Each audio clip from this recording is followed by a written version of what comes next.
Good morning, YouTube world. Today we're gonna do this swap. This is a 2000 Civic hatchback. It's automatic, and we're gonna swap in 99 Si B16A, the complete swap. I've already changed the timing belt, water pump, clutch on this. I didn't film it. I did that the other day, so this is ready to go in. I pulled it out of that blue Si that you saw in the previous video that I was parting out. My friend actually traded me some stuff for it, stuff to complete my K20 swap. So yeah, so we're putting into this, also doing auto to manual swap to it. On this one you don't need to weld, or you don't need a special passport bracket. You just need to change this to a manual one. Those things do the same. All right, guys, it's actually the next day. Got the computer plugged, pulled out, harness is there. The other side harness is also sitting right there. I've got the shifter console removed.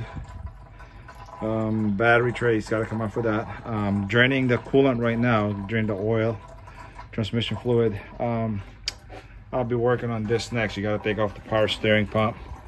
Like I said, the AC, and then remove the radiator after it's done draining. After that, remove the motor mounts in the back, wheel axles, and then the two motor mounts on the bottom, and then the two motor mounts on top, and the engine comes out. So stay tuned. I'll be right back. Let me get some of this stuff done. All right, guys, to give you an update, I've got radiator removed. I got the AC and condenser removed. Normally you don't have to remove the condenser. You just have to unbolt the compressor and, you know, kind of tie the compressor down, hang it there. But this being that I have the whole Si swap with the dual, you know, the dual cam compressor, I might as well just, you know, change the compressor too, so that way I don't have to buy Del Sol VTEC, the US 9495 Del Sol dual overhead cam VTEC.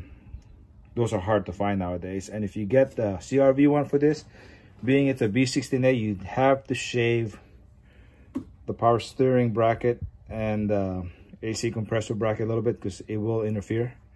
The block is shorter than, you know, B16 block is shorter than a B20 block.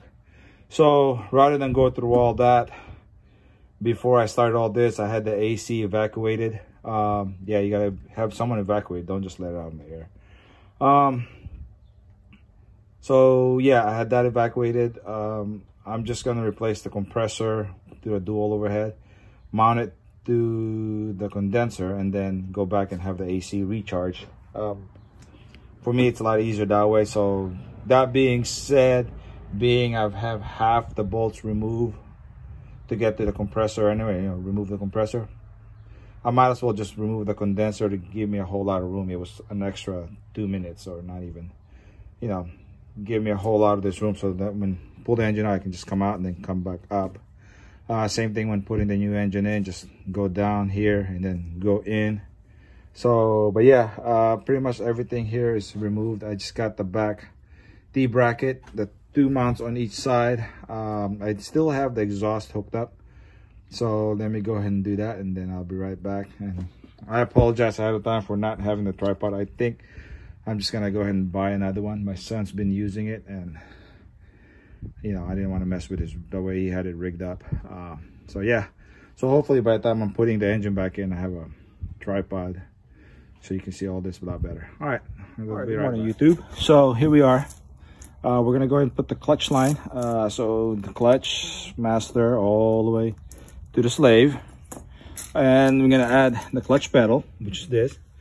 We're gonna change the brake pedal. I went ahead and got the whole assembly because I don't know if it's easier to just go ahead and pop the bolts off and pull this whole thing out, or try to get this, you know, nut and bolt right here, so this will slide out. The difference on the brake is on the automatic, this is about yay big, so it'll look awkward if you didn't change it. You know, my opinion, you had the car to get this from, go ahead and get this. you know. So yeah, let's do that. Let me go take the dash apart. At first I'm gonna try to crawl under there to see if I can reach to these bolts. Removing it from the SI was easy. I mean, it takes me about 15 minutes to remove the dash, but you know, that one I didn't have to put it back on because we were junking the car. So this time I'd rather not remove the dash if I can squeeze my hand in there and get to these bolts. I think I could. So yeah, let's get going.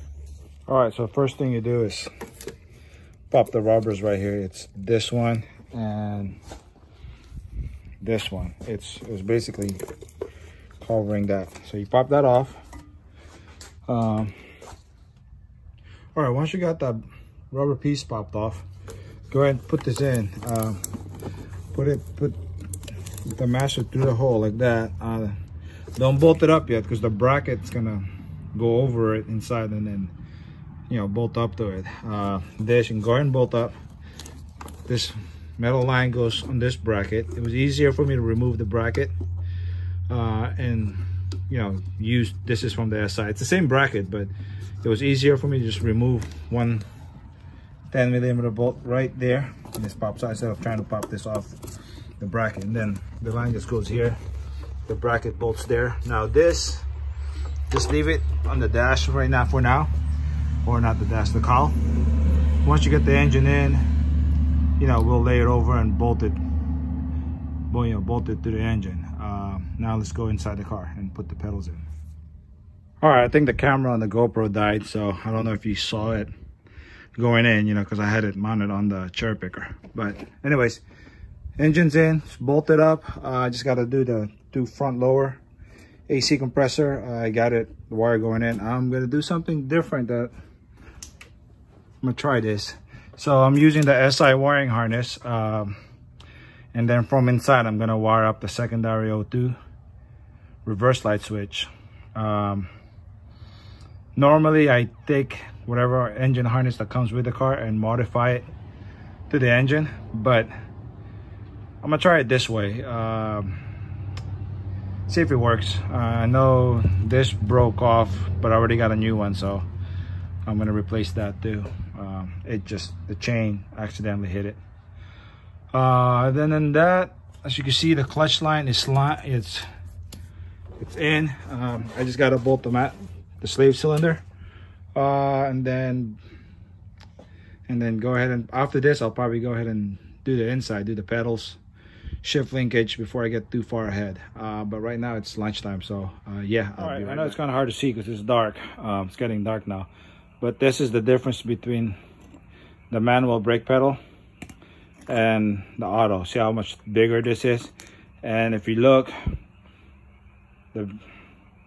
the lever, or you know, the base, whatever you want to call this is more straight, and this is more of a bent shape to come around the steering column. So yeah, so let's go with this and put this in. I'll be right back. All right guys, it's actually the next day. I pretty much got far ahead. Got the AC, compressor, condenser lines, power steering hooked up. I've also got the radiator and the hoses hooked up. I'm saving the intake for last. I gotta add fluids to it, so you know, after I'm done adding fluids, and I'll put it on. It's much easier for me. I also got the pedals assembly done, throttle cables on. This is actually, or down there, it's actually bolted now. So I've got both the clutch pedal and brake pedal replaced. Yeah, it works. The one thing this car won't have is a clutch safety switch. I'm gonna jump the park neutral switch instead of running the wire to it because it's just easier that way. He's just gonna have to learn to keep it in neutral or step on the clutch when he started. I will let him know. Next step I'm gonna tackle is the shifter. I do have to remove this from the bottom and also get this little box out. That's kind of a pain because it's usually spot welded and glued on. and then I'll be working on the harness. I'm gonna grab the reverse here, the reverse light switch, and like I said, short together the clutch or park neutral switch, and then I'm gonna have to unplug the park safety for the key, so that way he doesn't lock him out. Some people, what they do is they short out the wire here also, but I'd rather just unplug it from the ignition, so that way, you know, for sure it's not gonna engage. Because right now with the battery unplugged, you notice I'm not in park, but I can put it on like that and it'll still let me take the key out right now. Oops, there you go. Right now it's running, and then you can still let me take the key out. And this thing is, you know, because there's no power going through it. It's a solenoid here that the power goes through it. So to me, it's much easier that way. And then run the secondary O2. I'm gonna have run basically secondary O2 comes through the floor here and then runs to the ECU there. Like I said, I'm trying this different. I'm gonna go run it through the SI harness instead of modifying the DX harness to do all this, because if I went to modify the DX harness, I would have to extend the primary O2, the secondary O2, and some of the sensor wires. I'm hoping everything else would just plug and play. I didn't really check the wiring diagrams before I did this, but I figured I can make it work, so I'll let you know. All right, right back to for the secondary hookup. So basically, it's this one that I added. You know, got to tuck that in better, but I added it to the ECU. I really should have added it to this, but I forgot to grab the other one from the SI, so I didn't have a pin for it. So next time I remove this engine, I give myself enough wires. I'm gonna add it to this, so when you can unplug it and remove the harness with the engine. So it goes all the way there. Plugs right here. There's the other end, and this is the sub harness. I don't know why Honda did it that way, where they put a sub harness. This is where the O2 sensor plug in. I'm gonna have to drill a hole that goes there. Next thing I'm gonna do is try and remove this, but it's kind of hard drilling through it. So yeah, the next thing I'm gonna do is wire up the reverse light and ground, you know, short out the park neutral switch, so that way it starts, because there won't be a park or there'll be a neutral, but there won't be a sensor for it. So yeah, so let me get back to work, but it is getting close to lunchtime again, and I think I'm gonna go ahead and pick up another parts car. So I'll be right back. All right, YouTube, there it is. It's running, no check engine light.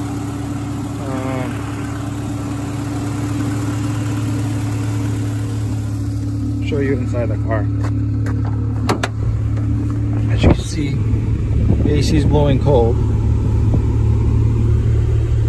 Shifter is fine. No check engine light. Yeah, so say another satisfied owner. Just have to wait for him to come pick it up. You know, there is one, you know, that works, and as you can see, the key will come out fine. The way I wired it up, I'm not stepping on the clutch. It'll start without stepping on the clutch. I talked to him about it. Get the key out. I talked to him about it. I told him you have a choice. I can wire it to where you don't have to step on the clutch to start it, or if you want to step on the clutch to start it, we'd have to add relays, you know, and utilize your clutch safety switch. And he said no, he'd rather have it this way. So I told him just make sure you're not in any of the gears when you start it, or at least be stepping on the clutch. So yeah, this car is done. Moving on to the next project. It's already here. The next one was, it's kind of boring. I don't know if I'm gonna film it. If I don't, I'll film the one after that, which that one might be fine. It's it's one of our own car this time. All right, till next time.